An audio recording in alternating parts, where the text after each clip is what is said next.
Patëm 14 mortaja dhe bëm 14 aksione. Po të kishim pasur 20, do të bënim 20 aksione. Pyetje. Na keni pasur dijeni që UÇK-ja kishte nisur një sulm të sinkronizuar duke shfrytëzuar Granda Hellsit, sulm kundër disa stacione policore serbe në shtator të vitit 1997. Përgjigje, po përpiqem të kujtoj se kam qenë në atë kohë. Mund të kem pasur dijeni.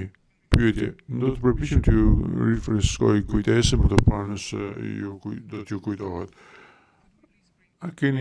A keni dijeni se kush i ka sjell në Kosovë këto Granda Hells vetëm një muaj përpara këtyre sulmeve të koordinuar? Përgjigje jo. Pyetje, faleminderit. Qëndroni në pyetjen e fundit në këtë faqe që ndodhet në fund të saj.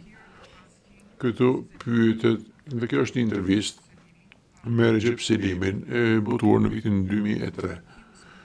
Aty e kanë pyetur lidhur me logjistikën dhe ushqimin për ushtarët e UÇK-s.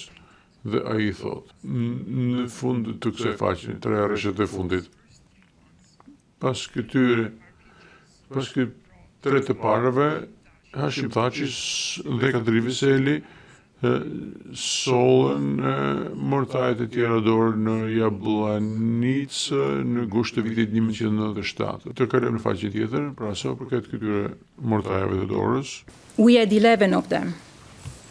Kishim 11 të tilla. 3 erdhën me forma të tjera dhe më pas kemi patur 14 për të përgatitur për 14 veprime në 11 shtatorin 1997. Deri në atë ditë nuk kishim shfrytzuar asnjë prej tyre, pavarësisht se ndonë se kishim nevojë të i përdornim.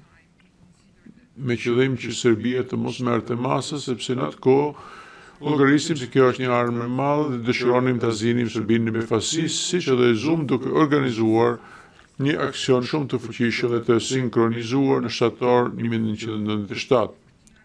Patëm 14 mortaja dhe bëm 14 aksione. Po të kishim pasur 20, do të bënim 20 aksione.